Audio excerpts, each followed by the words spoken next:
Okay, so first, you got a daddy kink. That's fine. Next, bestiality. Not fine, not okay, no. And now you're in love with your cousin?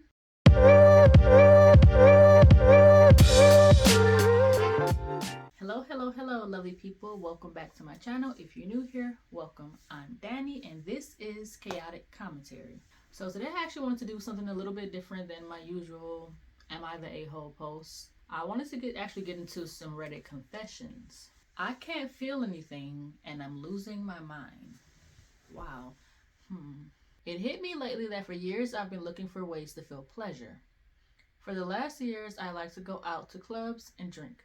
Have sex with women I don't care about from Tinder, smoke weed, and eat lots of sugar. I quit weed a few weeks ago and I realized I used it to feel pleasure and stuff. I have a girlfriend and we're going out for 3 months and I can't feel any love for her. I used to feel something a little at the start of the relationship, but everything just went away. She loves me very much and worries about me, but I can't make myself love her or feel her love. I just don't care about stuff. I only do certain stuff because I have to.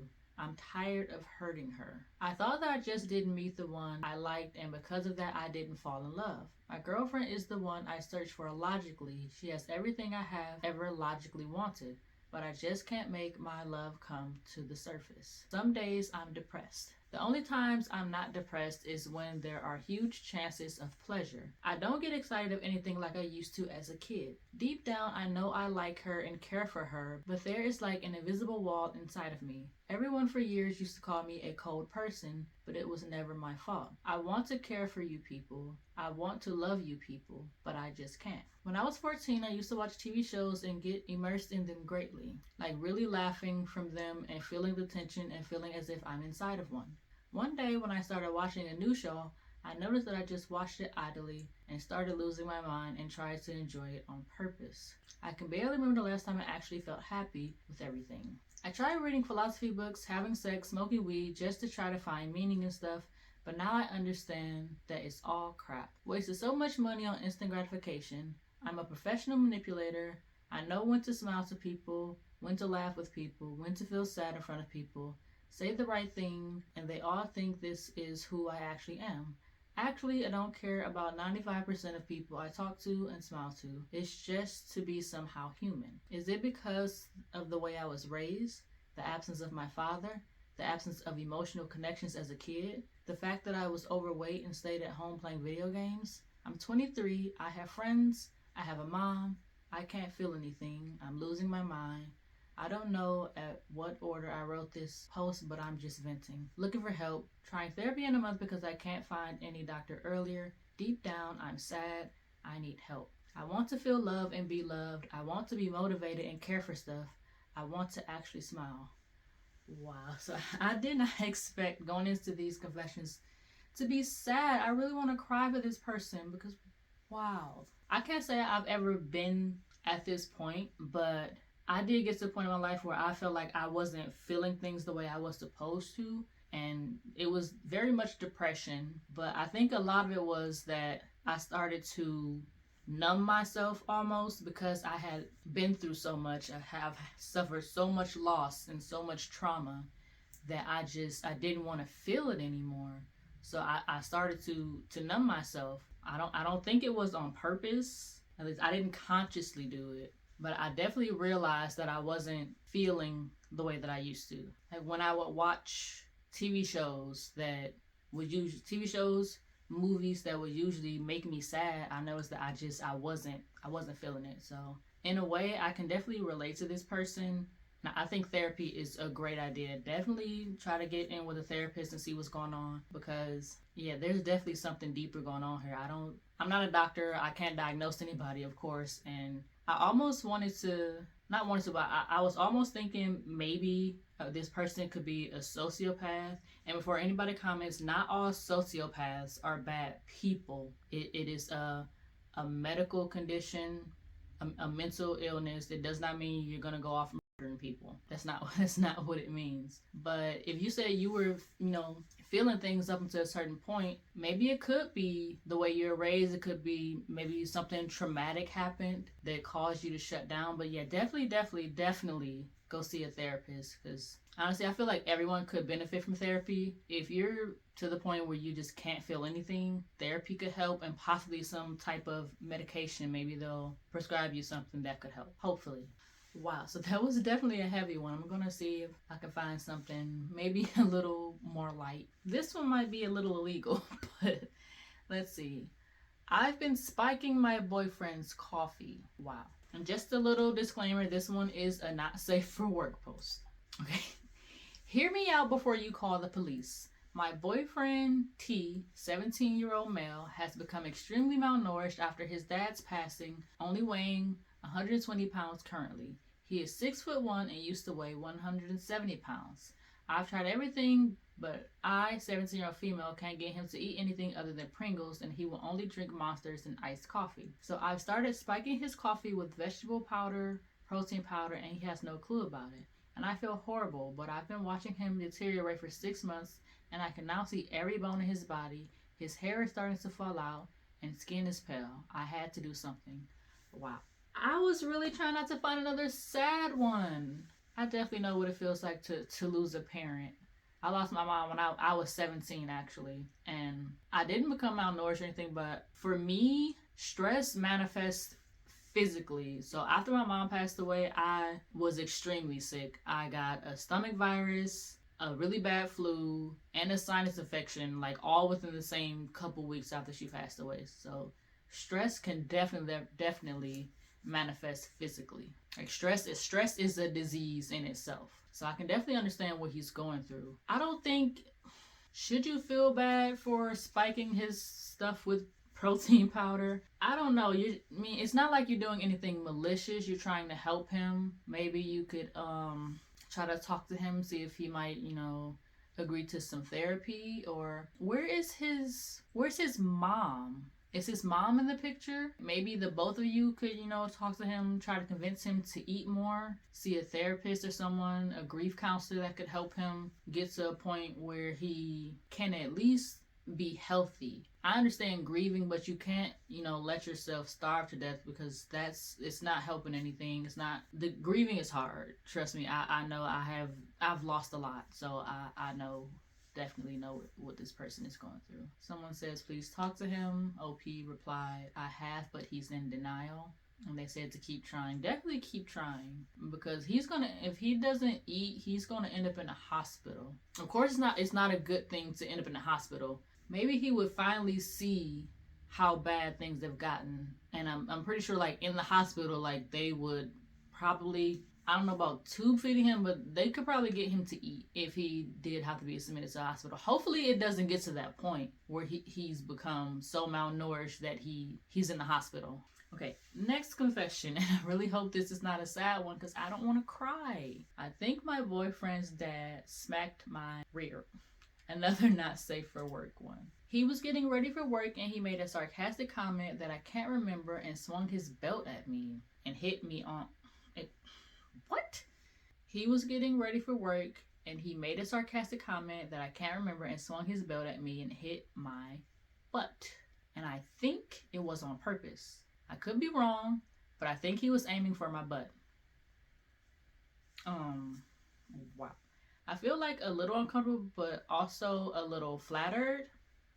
I don't know. His dad is a nice looking guy. Obviously, I wouldn't F him. I don't want to upset or hurt my boyfriend, but that made me blush for sure. Okay, wow. Can you say daddy issues? Okay, let me not accuse you of having daddy issues. But the fact, okay, why is it turning you on or making you flattered that he hit you on the butt with, not even with his hand, with a belt?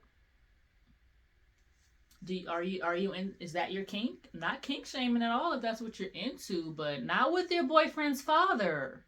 No. No, please, not with your boyfriend's father. Oh wow. Someone says go for it. No, do not go for it. Please don't go for it. If you want to get with an older guy, more power to you, but not your boyfriend's dad. That's just asking for all types of trouble. Please leave your boyfriend's dad alone. Leave him alone, please. Wow, like I knew these confessions were something, but wow. Next confession. This one, I don't know about this one. There's another one that's not safe for work. I, 23 female, am secretly really attracted to male horse anatomy. Ma'am. Now, I said I wasn't gonna kink shame, but when it comes to bestiality, I'm shaming you because ill. Ill. I don't know why, but I get so turned on and fantasize about it so much. I remember seeing one for the first time when I was 14. I went to my grandparents and they have horses, and one of their horses got a boner, and I saw it and immediately felt so aroused and horny. I never do anything with an actual horse since it's wrong and dirty, but I fantasize about it all the time. Therapy. Therapy. Just therapy. Next, confession. I stole my best friend's luxury brand sunglasses. Why? Why are you stealing things? For context, a few years ago, I bought myself a pair of Gucci sunglasses on a girls' trip with my best friend, her girlfriend, and myself. Later that year, I gifted them to her because she was moving 2,100 miles away. Plus, she's a huge fan of name brand and luxury products. Seeing as I couldn't care less about brands, I thought gifting them to her would be perfect. She thanked me profusely and then moved away. A few months later, I did some dog sitting for her mom when her mom went to visit her. While at the house, I saw the pair of sunglasses I gifted her sitting on a storage shelf. I was so confused. So I texted her asking if she liked wearing the Gucci glasses around town. She replied, "Oh yeah, I love them. Wear them all the time." She blatantly lied to me as I was holding them in my hand over 2,000 miles away. So I took them back home with me. She's never said anything. Her mom never said anything. And I have cute glasses. Okay, so I didn't know where this was going. Do I condone stealing? No. But also, why is your friend lying to you and saying she's wearing these glasses that she doesn't even have them? Like, if she didn't like the glasses, she could have just said that and you could have kept them. Like, you give someone an expensive pair of glasses and they just, yeah, I don't know. Like, you shouldn't steal things. Definitely don't steal things. I would have just honestly what you should have done is called her out. Like, take a picture. Like, you mean these glasses? These ones right here, that are at your house? These ones? I feel like that would have been better than just stealing them. Next, confession. I'm in love with my cousin. Wow. Okay, so first you got a daddy kink. That's fine. Next, bestiality. Not fine. Not okay. No. And now you're in love with your cousin. You know, there's like billions of people in the world, most of which are not your cousins that you could go be with. Just so you know. I, female 20, have always had feelings for my cousin, male 23, for as long as I can remember. We are not blood related. Oh, not as bad. Our moms have been best friends since kindergarten and our families grew close. He calls my mom his aunt and vice versa. He lived in France and I lived in the US, so I didn't get to see him all the time growing up. But our families would make sure to frequently visit each other as much as possible. When I was 8, him and I started kissing. 8? But not the little pet kind with tongue and everything. How do y'all little 8-year-olds know how to tongue kiss? How do y'all? Well, that's what y'all doing? That's what y'all doing at 8? On multiple different occasions for a good year or two. That's when I knew I liked him. When we were growing up, we never talked about it, and it honestly feels like a fever dream since it happened so long ago and have never told anyone about it. Every time that we see each other, I feel some sort of sexual tension. I developed a crush on him, and I can't tell if he does too. We play harsh together, very hands-on and rough, but it always felt weird. I couldn't act on my ideations of him because he always had girlfriends, but he was constantly cheating on them. Do you really want him if he cheating on his girlfriends? Because I don't. I wouldn't. So I never wanted to be anything with him because I would hear stories of him. But I would still fantasize him because I couldn't have him. A few months ago, I went to visit him in France. We hung out a lot and feelings came back. He had a girlfriend and I had a boyfriend. We would talk a lot on our car drives together. We even went to a hidden lake together to swim, but we didn't have proper swimming suits, so we went in our underwear. I felt bad for doing this to my boyfriend without telling him. I broke up with him a few days later. We spent good times together until my brother would come along and take his attention away from me. Maybe to distract himself since he has a girlfriend. One time my brother, him, my friend, and I were all playing soccer at the beach, and him and I started play fighting and tackling, to which my brother and friend later told me how they would have never thought he had a girlfriend. But we all brushed it away since we have always been like this with each other. I want to confess my love to him, but I can't. It would be weird on both families if anything bad happened. I want him, but at the same time, I don't. I don't know what to do with all these bottled up emotions. I'm close with his current girlfriend, but they are always fighting and the relationship isn't good and I don't want to intervene. I love him so much, it's been my secret for the past 20 years. 20? Didn't you say he was 23? You've been in love with him since you was 3? Okay.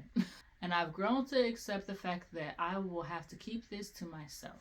Okay, so first of all, why did you title it that way? Like, I know if you call each other your cousins, but you're not actually cousins. I was thinking this was getting incestual, but I mean, it would probably be weird if you two got together, but at least it's not incestual. I feel like you titled this post this way for attention to get more people to look at it. In my honest opinion, I would say if the feelings are mutual, I don't see anything wrong with you two dating.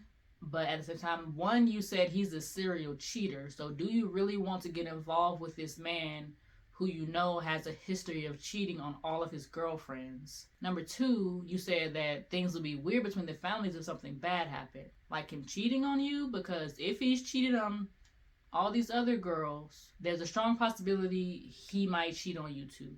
If you want to go for it, but just know there might be consequences to your actions. But at the very least, you're not actually in love with your cousin.